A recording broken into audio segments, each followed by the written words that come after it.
حیات الحیوان ایک کتاب ہے، اس میں ایک واقعہ لکھا ہے کہ ایک مرتبہ ایک بندہ سفر پہ کہیں گیا تو اسے ایک قبر بنی ہوئی نظر آئی، اوپر کپا بنا ہوا نظر آیا۔ چنانچہ وہاں لکھا تھا اگر اس قبر کی حقیقت کو جاننا چاہتے ہیں تو یہ پڑوس میں جو بستی ہے وہاں سے جا کے پوچھ لو۔ تو اس مسافر نے سوچا کہ آخر میں جا کے پوچھوں تو صحیح یہ کس کی قبر ہے، اوپر نام بھی تو نہیں لکھا ہوا۔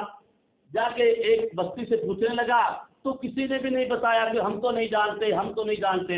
تو ایک پرانے بزرگ تھے، تقریباً 200 سال ان کی عمر تھی، انہوں نے کہا کہ ہمارے والد صاحب فرمایا کرتے تھے کہ واقعہ اس طرح ہے کہ یہاں ایک علاقے کا ذمہ دار تھا، سردار تھا، اس نے کتا رکھا ہوا تھا، اور ایک مرتبہ وہ کہیں باہر نکلا، اپنے نوکر کو کہا کہ میرے لیے نا دودھ کے اندر کوئی چیز بنا کے رکھو، کوئی خرید یا اس طرح کی کوئی چیز تھی وہ بناؤ اور میں زمین سے ہو کے واپس آتا ہوں۔ جو کتا رکھا ہوا تھا نا، کتے کو اس نے کہا باندھ دو، یہ میرے ساتھ ساتھ آتا رہتا ہے زمینوں میں، لہٰذا یہ یہی کھڑا رہے۔ کتا وہی بن گیا، اور اس کی ایک نوکرانی تھی گونگی، باندھی تھی، لہذا وہ اس کتے کے پاس آ کے بیٹھ گئی۔ تو اب اس نوکر نے سوچا یہ بھی باہر بیٹھی ہے، اس کو اشارہ کر دیا کہ جب مالک آ جائے نا، یہ اس پیالے کے اندر کچھ بنایا ہوا تھا دودھ والا، اور اس کے سامنے اونچی جگہ پہ رکھ دیا۔ ایک طرف تو کتا باندھا ہوا ہے، دوسری طرف وہ گونگی باندھی بیٹھی ہوئی ہے، اور وہ دودھ کی بنی ہوئی چیز اس نے باہر رکھی اور چلا گیا۔ چنانچہ کچھ دیر گزری اور ایک کالا سانپ آیا اور وہ چڑھ گیا اور اس نے وہاں سے دودھ پی لیا۔ جب اس نے دودھ پی لیا، دودھ پی کے چلا گیا۔ اب کچھ دیر گزری، یہ مالک آیا، اٹھانے لگا تو کتا بہت زیادہ لپکا آگے، بہت زیادہ بھونکا۔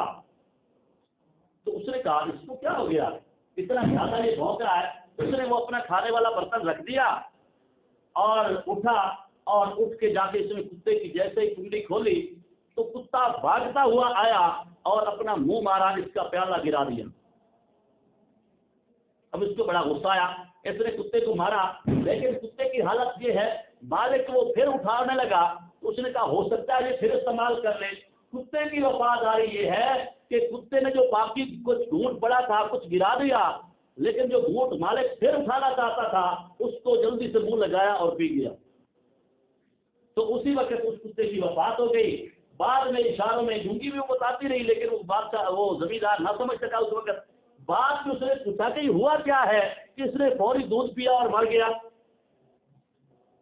تو اس وقت اس گونگی نے بتایا کہ اسی طرح صاحب ہے، اس نے بعد میں جب سمجھایا تو زمیندار کو سمجھ آ گئی کہ یہ کتا کتنا وفادار تھا کہ آ کے میرے لیے جو کھانا بنا وہ اس نے ساتھ میں اس میں سے دودھ پی لیا تھا، لہذا مجھے نہیں پینے دینا چاہتا تھا کہ یہ پیے، اس لیے آ کے اس نے وہ گرا دیا۔